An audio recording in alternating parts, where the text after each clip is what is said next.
Hello and welcome to today's video. Today I'm going to be talking to you about blame, the effect that it has on our relationships, how to stop blaming each other, and the effects that you'll see on your relationship if you manage to do it.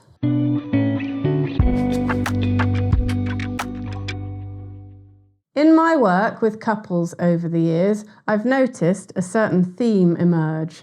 People tend to believe that the reason they are struggling in their relationship and the reason that they are unhappy is the fault of their partner. All this blame tends to lead to a build-up of resentment and contempt for one another. I see them sort of fight it out in front of me, a sort of, you do this, yes, but you do this, yeah, but I wouldn't do that if you didn't do this. It's a lot like watching children, to be completely honest, and it's painful to witness. You can really see that in that state of war, it's going to be very difficult to move your relationship along.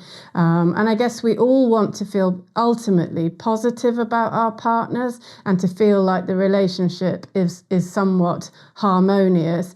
And what I see with the tendency in blaming or towards blaming one another is that this state of war emerges where people are hell-bent on proving their point about the other person's failing being the main issue. So an example of this kind of relationship will be that she'll say something like, he's never off his phone, we don't go on dates anymore, I used to feel like he was sort of into me, I used to feel valued, but I don't anymore. And he'll say something like, in response to that, he won't say, oh, that's really sad, I'm sorry that you feel like that. He'll just say, yeah, but you're always miserable. I don't even look forward to coming home anymore because you're always pissed off. So we have to stop that cycle. And people do tend to comprehend that when I make that suggestion. So let's talk about exactly how to do that. What might that look like? The solution to this relational standoff is to stop blaming your partner and to begin to think about what negativity you are bringing to the relationship. Now, that doesn't mean that your partner is suddenly rendered not at all responsible. It simply means you're shifting your focus to what you are doing that is harming the relationship. To help you with this, I've developed a simple 4-step approach. Number 1 is awareness. Develop an increasing ability to notice the negative mental chatter that you have about your partner in your head. Number 2, own that. Say to yourself, I'm bringing negativity to the relationship. This negativity is mine. Number 3, develop a compassionate approach to your partner that includes the understanding that they are a simple and flawed human being, probably trying to do their best with the very difficult task of being human. And number 4, direct your attention to what you can do something about, and that is you. So how does this look?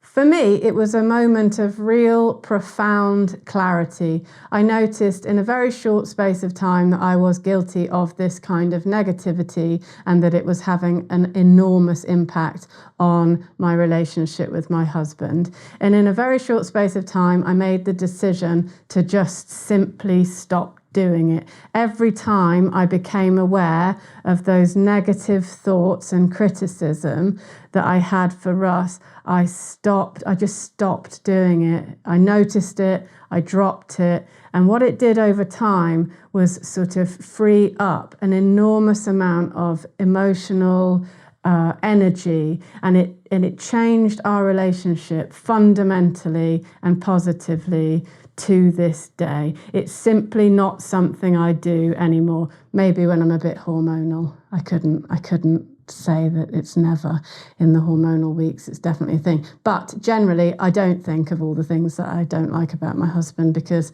in realising that was a weird thing I did, I've noticed that he is actually quite a nice person. And because I'm much nicer to him, he's started being much nicer to me. It's a sort of ever-increasing upward spiral that you'd really enjoy. So stop blaming. It's a really very toxic thing. Obviously, if you're with someone who's horrendously abusive, I'm not talking to you if you're in one of those relationships. If you find yourself there, go and get help immediately. But for those of us who are with a predominantly decent person, that focusing on what you might need to do about you is a really positive step to make, because it's humbling for a start. Being human is really difficult. We're all flawed. We've all got areas of our character and behaviours that we could probably improve. So there's just a nice thing, isn't it? We're in this together. Let's do a good job. I'm going to stop blaming and attacking you. It would be good if you could stop blaming and attacking me, and let's get on with the very real business of cleaning ourselves up. So let's try together. Let's stop blaming our partners. Next time you notice you're criticising or complaining about him or her in your head, see if you can stop. See if you can make the decision, the very brave decision, the very grown-up and sane decision to stop doing that. And then we can talk about what happens as a result of that, which is to start increasing, dare I say it, positive feelings about your partner. If you liked the video, please do like and subscribe and hit the notification bell for more videos. In the meantime, take good care of yourself, take good care of each other, and don't forget, tell the truth.